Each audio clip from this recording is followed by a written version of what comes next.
야고보서 말씀을 저희가 지금 계속 새벽 말씀을 이어서 보고 있는데, 야고보서 말씀은 하나님의 본향을 사모하지만 그러나 이 땅에 거하고 있는 흩어진 나그네들에게 보내는 서신이 바로 이 야고보서 말씀입니다. 흩어진 나그네로 살아간다라는 것이 참 듣기만 해도 쉽지 않지 않습니까? 네, 흩어진 나그네로 살아간다라는 것. 우리 교회 이름과 같이 광야에서 살아가는 것이 바로 흩어진 나그네로 살아가는 것입니다. 그러다 보니 여러 가지 시험에 노출될 수밖에 없습니다.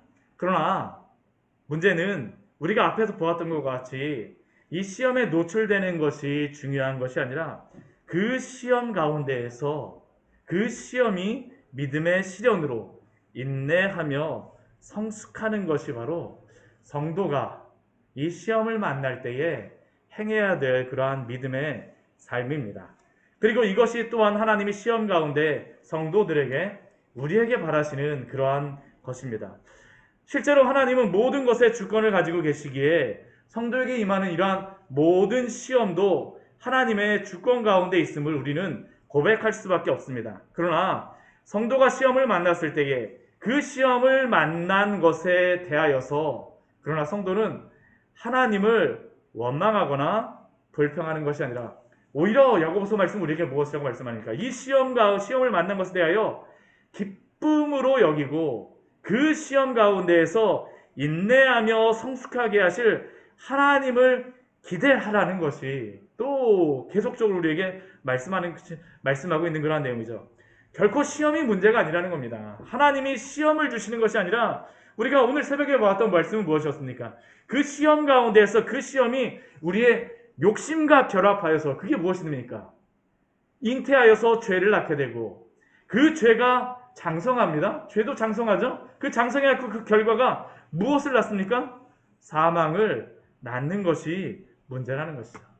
그래서 성도들에게 하나님이 시험을 주시는 분이라고 생각하지 말라라고 말씀하시고 속지 말라라고 말씀하시죠. 내 사랑하는 형제들아 속지 말라라고 말씀하십니다. 하나님은 어떤 분이세요?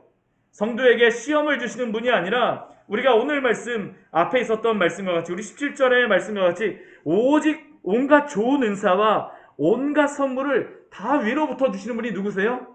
하나님이십니다. 하나님께서는 온갖 좋은 것으로 좋은 은사와 온전한 선물을 우리에게 주십니다. 그런데 여기에 한 가지 문제가 있습니다. 참 이게 아이러니한 게요.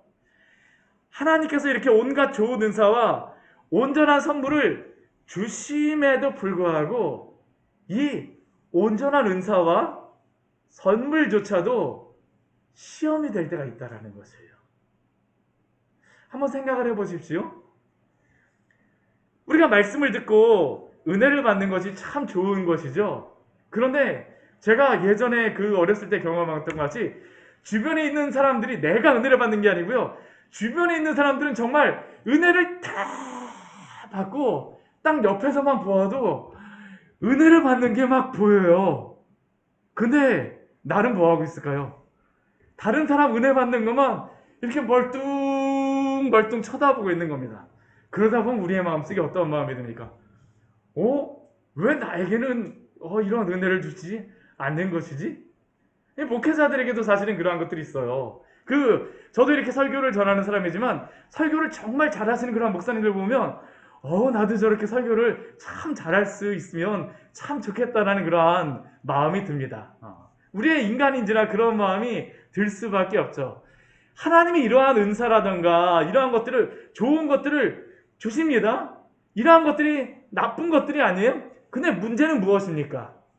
우리의 마음이 좋은 것임에도 불구하고 때론 우리의 마음속에 욕심이 생겨나서 그 좋은 것조차도 시험으로 만드는 그러한 경우가 있다라는 것이죠.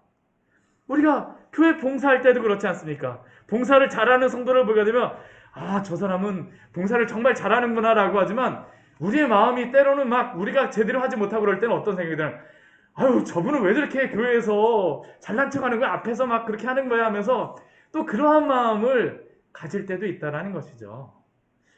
하나님이 주시는 좋은 은사와 선물조차도 우리가 이것을 우리의 욕심에 따라서 오해할 수가 있다라는 겁니다. 우리가 왜 이런 일이 발생할까요? 우리 출애굽기 20장 17절 말씀에 보게 되면 마지막 10번째 계명에 대해서 이렇게 말씀하시죠. 내 이웃의 집을 탐내지 말라. 내 이웃의 아내나 그의 남종이나 그의 여종이나 그의 소나 그의 낙이나 물은 내 이웃의 소유를 탐내지 말라. 그 이웃의 집이 좋은 집을 사게 되면 그 집 좋은 집이 나쁜 것입니까? 아니요, 좋은 것이에요. 나귀가 정말 잘 자라고 막 그러면 그게 나쁜 겁니까? 나귀는 굉장히 좋은 것이래요. 문제는 무엇입니까? 우리의 마음속에 이러한 탐심, 욕심 같은 것들이 우리를 충동하고 때로는 그러한 것들을 통하여서 죄가 장성하는 것이죠. 이게 바로 죄의 무서움 아니겠습니까? 이러한 상황 속에서 하나님이 좋은 것을 주셨음에도 불구하고 이렇게 되는 이러한 시험이 있는 그러한 상황 속에서 어떻게 성도는 그렇다면 이러한 것들조차도 이겨낼 수 있을까요? 오늘 말씀은 온갖 좋은 것을 앞에서 주셨다라고 말하는데 이 온갖 좋은 것조차도 시험으로 되어질 수 있는 이러한 상황 속에서 어떻게 이겨낼 수 있을지를 우리에게 말씀하는 것으로 시작하고 있습니다. 우리 19절 말씀을 보게 되면 이렇게 시작합니다. 내 사랑하는 형제들아 너희가 알지니. 내 사랑하는 형제들아. 우리 야고보서 말씀을 보게 되면 내 사랑하는 형제들아, 내 형제들아 라는 것을 계속해서 반복해서 말합니다. 왜 이렇게 말할까요? 이 야고보 선생이 사실은 야고보 선생도 이러한 상황 가운데 살고 있다라는 겁니다. 알고 있어요. 내 사랑하는 형제들아. 나도 역시 흩어진 나그네로서 이러한 가운데에 살아가고 있는 것이죠. 그러나 그럼에도 불구하고 너희는 알지니. 알라라고 말씀하고 있습니다. 알라. 무엇을 알라라고 지금 하나님께서는 야고보 선생을 통하여서 우리에게 말씀하실까요? 우리 뒤에 말씀을 보게 되면 이러한 시험 가운데 우리에게 말씀하시죠. 권면하시죠. 사람마다 듣기는 속히 하고 말하기는 더디하며 성내기도 더디하라라고 말씀하고 있습니다. 우리는 이러한 그 시험을 받아서 탐심 가운데 혹은 시험 가운데 있을 때에 내가 불공평함을 느낄 때에 혹은 시기의 마음이 우리의 마음속에서 일어날 때에 우리는 얼마나 우리의 감정을 쏟아내고 말하기가 쉽습니까?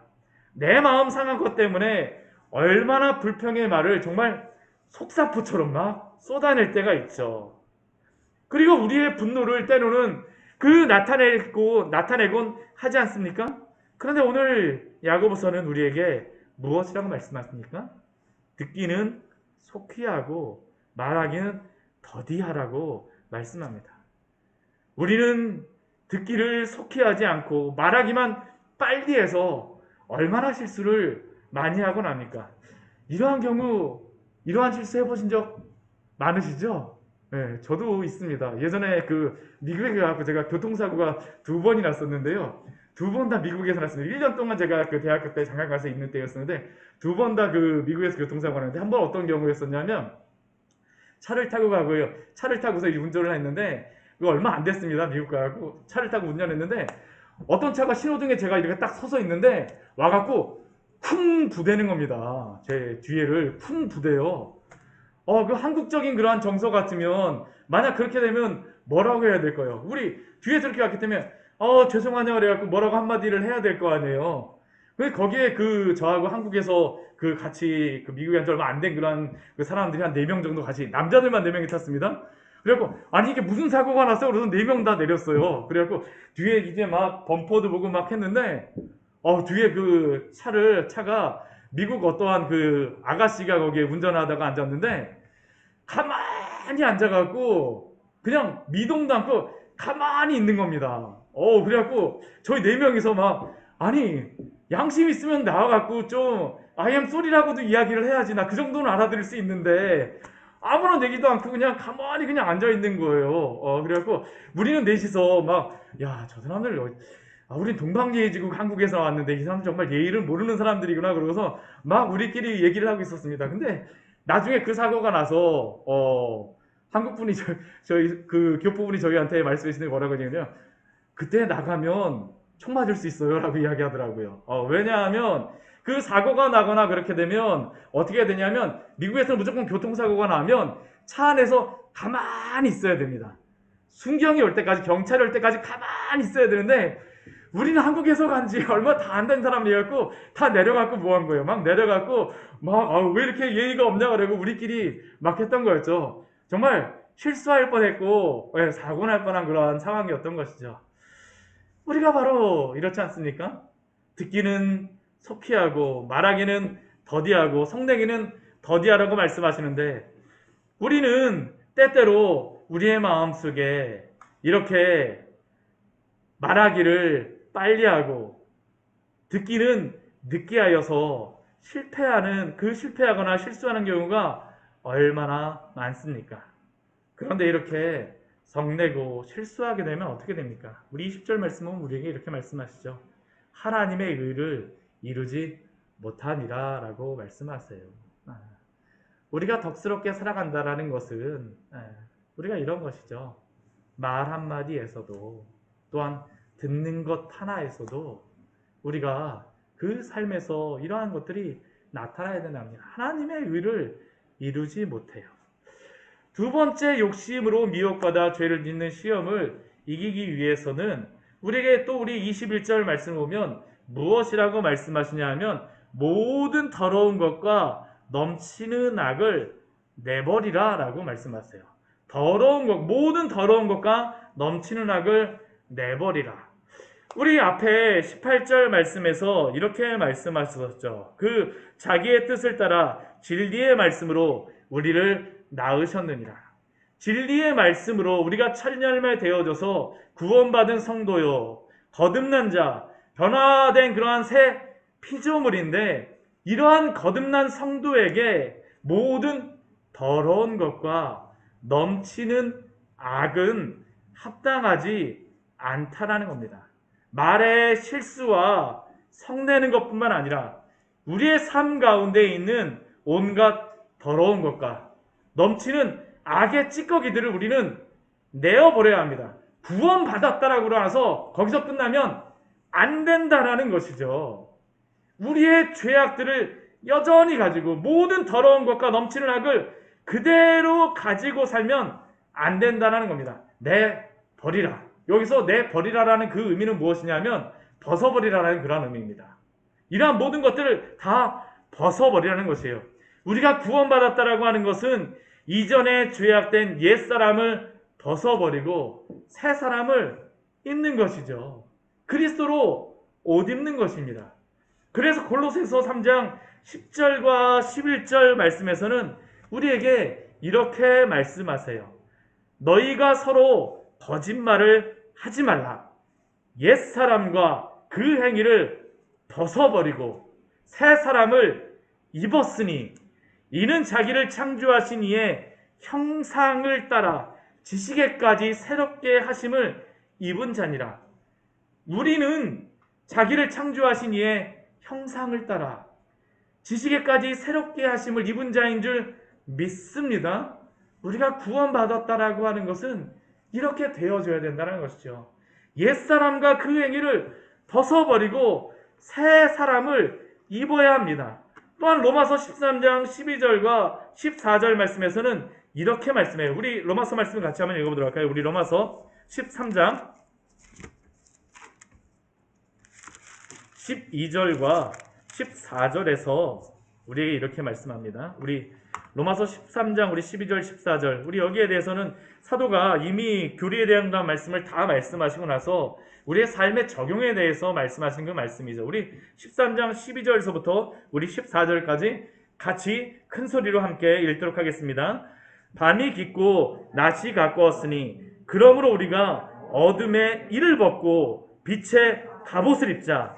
낮에와 같이 단정히 행하고 방탕하거나 술 취하지 말며 음란하거나 호색하지 말며 다투거나 시기하지 말고 오직 주 예수 그리스도로 옷 입고 정욕을 위하여 육신의 일을 도모하지 말라.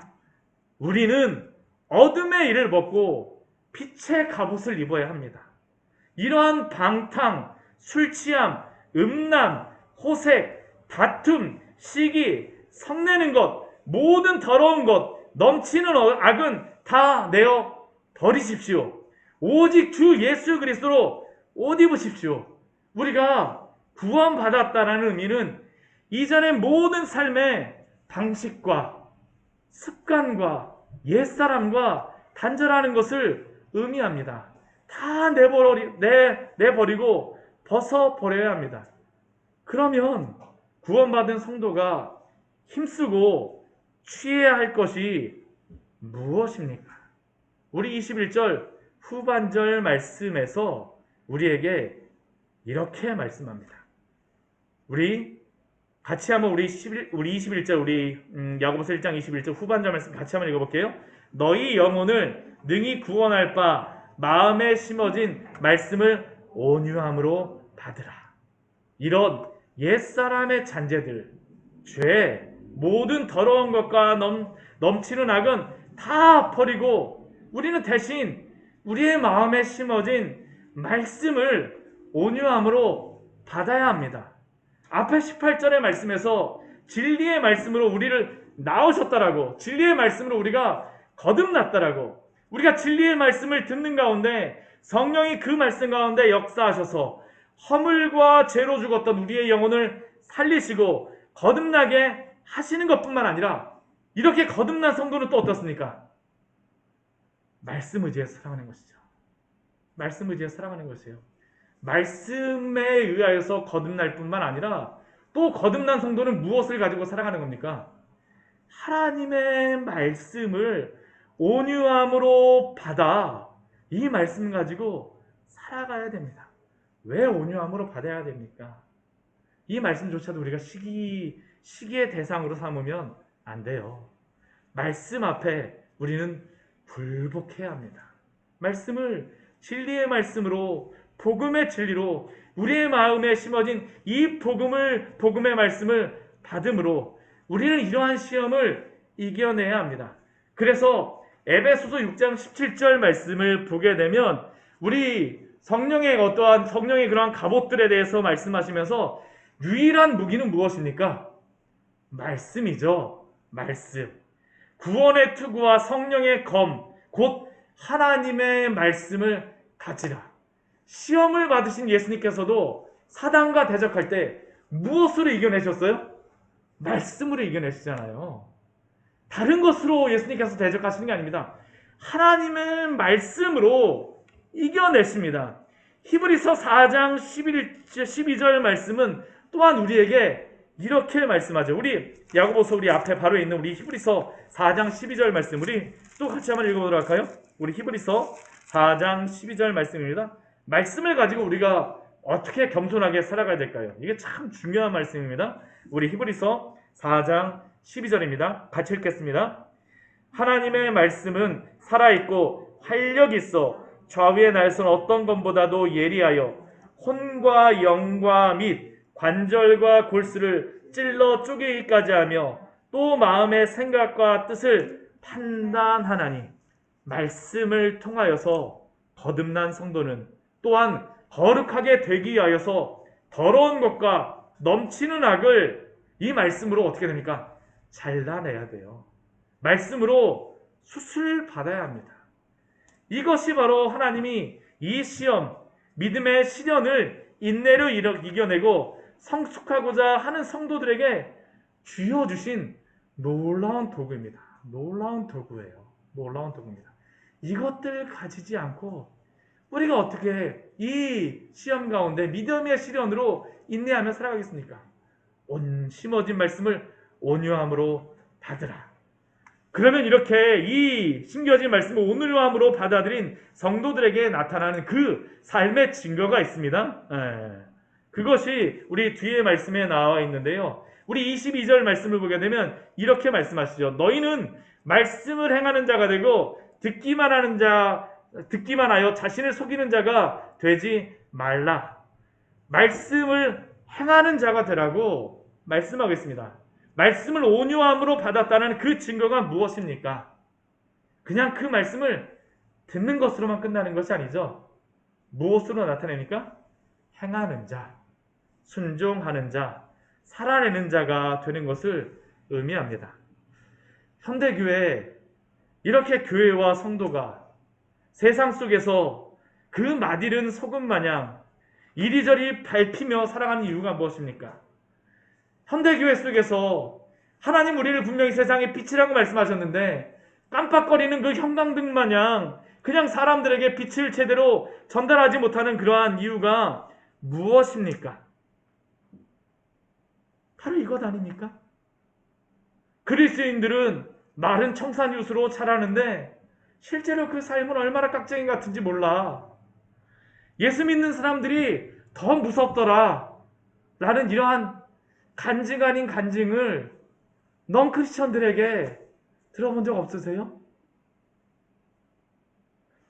물론 이러한 그러한 것들을 말하는 많은 그러한 그 예수님을 안 믿는 사람들, 혹시 이 신앙에서 떠난 그러한 사람들이 물론 다 이것 때문이라고는 할 수 없습니다. 본질적으로는 그들이 말씀을 통하여서 예수님을 깊이 만나지 못하였기 때문이죠. 그러나 분명한 것은 우리가 세상에 복음을 가로막는 그러한 빌미를 제공할 필요는 없다라는 것이죠. 우리가 예수님을 믿고 변화되었다는 것은 단순히 구원을 받았다라는 그러한 의미일 뿐만 아니라 우리가 완전히 새 사람이 되었다는 것을 의미합니다. 우리의 구원과 우리의 거룩한 삶은 결코 괴리 될 수도 없고 괴리 되어서도 안 됩니다. 괴리 되어서도 안 돼요. 우리에게서는 반드시 하나님을 향한 이러한 행함, 순종함들이 반드시 나와야 합니다. 만약 그렇지 않다라면 이 사람은 어떠한 사람입니까? 우리 22절 말씀, 우리 뒤에 말씀에 보게 되면 자신을 속이는 자라고 말하고 있죠. 이렇게 하면 자기를 속이는 자, 자기 기만을 하는 사람이라는 겁니다. 자신은 하나님의 자녀라고 생각하지만 실제로는 그 삶에서 거룩함의 열매와 순종의 열매가 하나도 맺히지도 않고 열리지도 않는데 참된 하나님의 자녀라고 어떻게 말할 수가 있겠습니까? 어떻게 말할 수가 있겠어요? 오늘 말씀은 우리에게 참 이러한 것들에 대해서 경고하는 그러한 말씀이죠. 그렇다면 이 말씀을 우리에게 주시는 그러한 역할이 무엇입니까? 오늘 그 말씀을 듣는 것에 대해서 계속 아까 그 말씀을 하고 있는데요. 그 말씀을 행하는 자가 되고 듣기만 하고 자신을 속이는 자가 되지 말라고 말씀하시는데 이 말씀을 주신 그러한 이유가 있습니다. 말씀에 역할이 있어요. 우리 23절 말씀을 보게 되면 이 말씀이 무엇과 같다라고 이야기하냐면 거울과 같다라고 우리에게 말씀하고 있습니다. 거울은 무엇입니까? 앞에 있는 것을 이렇게 비춰보는 것이죠. 이 율법, 말씀이 바로 거울과 같다라는 겁니다. 이 말씀을 보고 율법을 보고 자신을 살펴보라는 것이죠. 우리는 율법을 행함으로 구원을 받진 않습니다. 율법을 행함으로 구원을 받진 않아요. 그러나 구원받는 그러한 성도에게 율법은 무엇일까요? 성도가 자신의 모습을 비춰보는 거울과 같은 것입니다. 내가 만약 율법의 말씀을, 하나님의 말씀을 열심히 보고 있음에도 불구하고 그 말씀대로 순종하지 않고 살아가고 있다라면 그 자리에서 회개하고 점검하고 돌아오라는 것이죠. 나를 그 말씀 가운데 비추어 보라는 겁니다. 비추어 보라는 것이에요. 율법의 말씀을 보면서도 순종하지 않는 사람은 그것을 잊어버리는 자라고 이야기하겠습니다. 거울 보고 나서 잊어버리면 어떻게 되겠습니까? 아무 소용이 없잖아요. 제가 가끔 가다 보게 되면 아침에 그 새벽 예배를 나오려고 할 때 저는 아침에 일어나서 다 샤워를 하고 면도까지 다 하는데 제가 거울을 보면서 이렇게 막 하다 보면 때로는 어떤 그 실수를 저지르냐면 면도를 다 한 것 같은데 때로는 면도를 좀 덜한 부분이 있어요. 덜한 부분이 거울 같은데 딱 만져보게 되면 거울 같은데 딱 보게 되면 면도가 잘 안 된 부분이 있어요. 근데 아침에는 잘 티가 나지 않습니다. 근데 그거를 보았음에도 불구하고 저녁 때까지 가만히 내비두고 있으면 어떻게 할까요?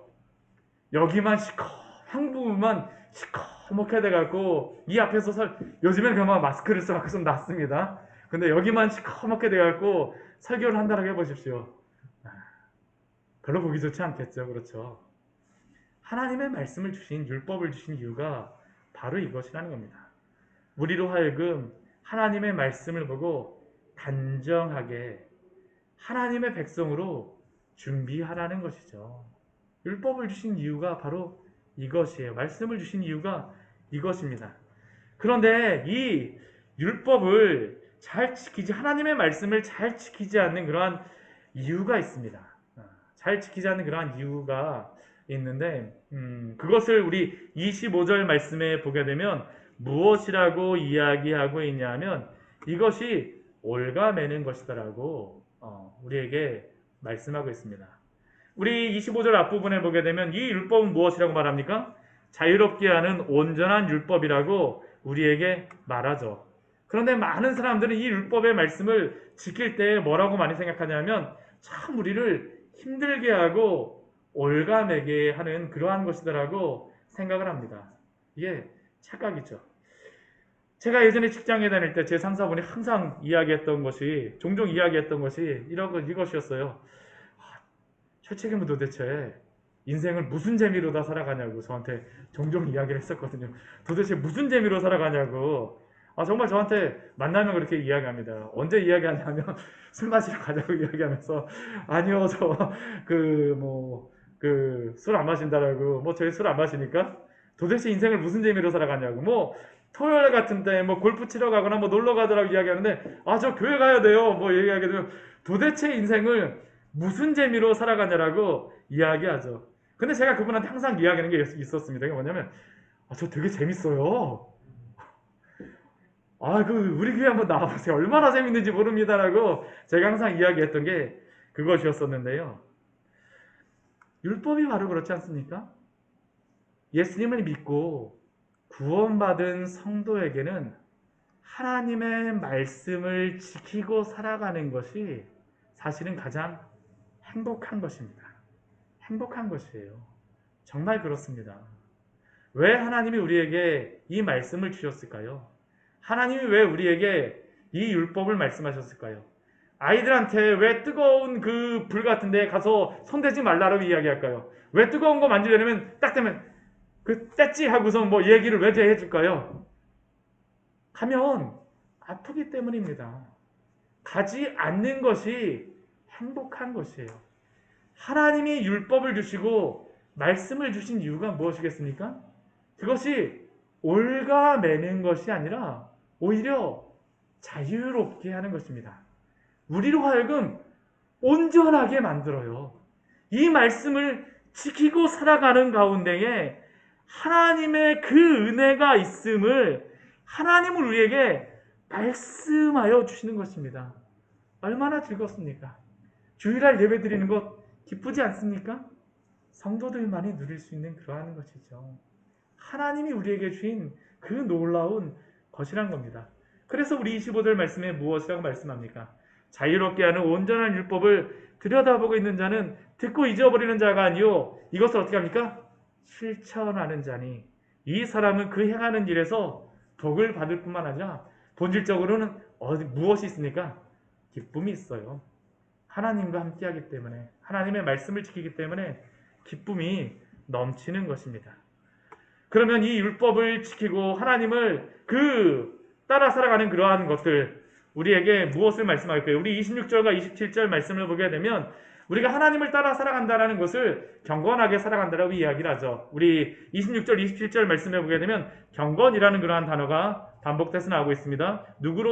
누구든지 스스로 경건하다 생각하여. 우리 26절 후반절에도 말씀하면 이 사람의 경건은 헛것이라. 우리 27절 말씀에도 불구하고 그 말씀에도 보게 되면 정결하고 더러움이 없는 경건이라고 경건을 우리에게 말씀하고 있죠. 여기서 경건이라는 의미는 예배하다는 그러한 의미가 있습니다. 하나님 앞에 종교적으로 예배하며 살아가는 그러한 삶.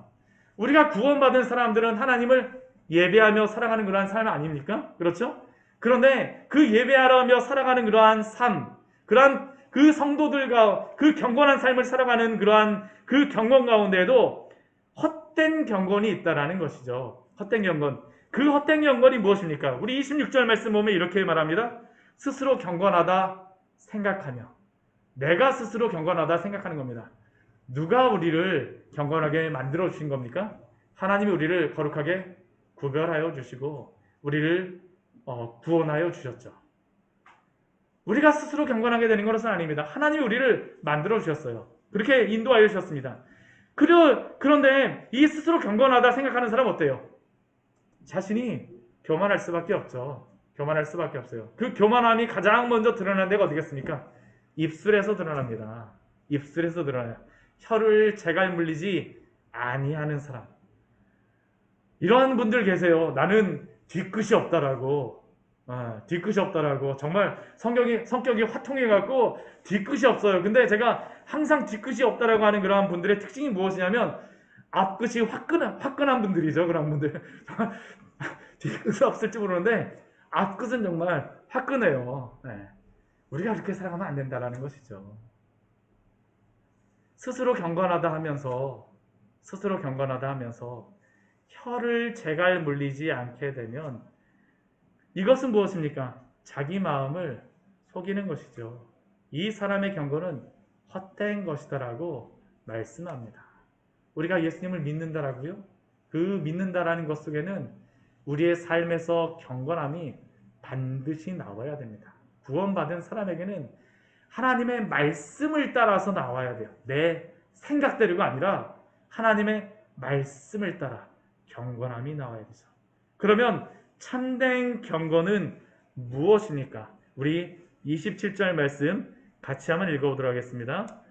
하나님 아버지 앞에서 정결하고 더러움이 없는 경건은 곧 고아와 과부를 그 환난 중에 돌보고 또 자기를 지켜 세속에 물들지 아니하는 그것이니라. 정결하고 더러움이 없는 경건은 첫 번째 무엇을 말씀하세요? 고아와 과부를 그 환난 중에 돌보고. 우리 주 예수 그리스도를 믿음으로 말미암아 하나님을 사랑하게 된 사람은 또 누구를 사랑하게 될까요? 이웃을 사랑하게 되죠. 율법의 두 가지 계명을 예수님께서 두 가지로 말씀하시지 않습니까? 첫 번째가 무엇입니까? 하나님 사랑이고요. 두 번째가 이웃 사랑입니다. 고아와 과부는 어떠한 사람일까요? 가장 연약한 자이고요. 내가 사랑을 베풀지 않아도 나에게 전혀 해가 되지 않는 사람입니다. 그런데 고아와 과부를 그 환난 중에 돌보라는 것은 무엇입니까? 하나님의 그 율법에 따라서 그 삶의 열매가 나타나야 된다는 것이죠. 나타나야 된다는 겁니다. 열매가 없을 수가 없어요. 예수님 믿게 되면 열매가 없을 수가 없습니다. 우리가 착각하면 안 돼요. 나는 예수님 믿었으니까 구원받았으니까 됐어. 죄 짓고 나서 다음날 와서 회개하면 돼. 아니에요. 경건이 나타날 수밖에 없어요. 없습니다. 그리고 또 두 번째 참된 경건은 우리에게 야고보서 말씀에서 우리에게 무엇을 말씀하고 있습니까? 자기를 지켜 세속에 물들지 아니하는 것이다라고 이야기를 하죠. 여기서 말하는 세속은 세상의 가치관과 그 사상책의 모든 것을 의미하는 겁니다. 우리가 근데 여기서 주의해야 할 것은 세상과 단절하여서 세속에 물들지 않는 것이 아닙니다. 우리는 세상 속에서 살아가지만 그러나 세상의 가치관과 그 모든 체계 속에서 하나님의 자유롭고 온전한 말씀을 가지고 자신을 지켜 물들지 아니하는 것이 바로 참된 경건입니다. 교회와 성도는 바로 이것을 행해야 되죠. 세상의 모든 사람들이 맞다라고 하는 것을 따라가는 것은 결코 기독교가 아닙니다. 그것은 기독교가 아니에요. 결코 기독교가 아닙니다. 다수결을 따라가는 것은 결코 기독교가 아닙니다. 모든 사람이 가는 길이라고 해서 따라간다고 하면 그것은 넓은 길입니다. 그곳에서는 아무런 문제도 없습니다. 편안하게 살 수 있어요. 그러나 우리 주님은 우리에게 어떤 길을 가라고 말씀하십니까? 좁은 문, 좁은 길을 가라고 말씀하시죠. 왜 좁은 문입니까? 우리의 죄악을 가지고 들어갈 수가 없어요. 좁은 문에는요. 그 철로 역정 보시게 되면 크리스천이 뒤에다 큰 죄악의 짐을 가지고 가잖아요. 근데 좁은 문을 지나가거나 왜 좁은 문을 계속 강조하느냐? 좁은 문은 그 죄악의 짐을 계속 가지고 갈 수가 없기 때문입니다. 가지고 갈 수가 없어요. 참 이 시대 그러나 이것이 어려운 시대입니다. 세상이 다 옳다라고 하더라도 하나님의 율법과 말씀 그 복음의 기준에 따라서 그것을 지키고 살아가게 되면 세상은 우리를 미워하곤 하죠. 그러나 그것에서 돌아서야 하며 그것을 따라가지 말아야 합니다. 하나님의 말씀의 기준으로 세상을 우리가 판단하며 진리를 추구해야지 세상의 판단의 기준을 가지고 성경을 판단하며 우리가 살아가게 되면 오늘 야고보 선생을 통하여서 주시는 말씀과 우리는 정반대의 길을 가는 것임을 기억하십시오. 오늘 우리 앞부분의 말씀을 시작하면서 하나님이 주신 좋은 것조차도 우리의 탐심에 의하여서 시험이 될 수 있어요. 그 넓은 길 따라가지 마십시오. 다 좋게 보인다라고 해서 그게 우리에게 다 유익된 것은 아닙니다. 하나님의 말씀을 따라 자기를 지켜 세속에 물들지 아니하며 하나님의 말씀을 따라 이웃을 사랑하며 참된 경건한 삶을 살아가시는 우리 귀한 성도님들 되시기를 축원합니다. 같이 기도하도록 하겠습니다.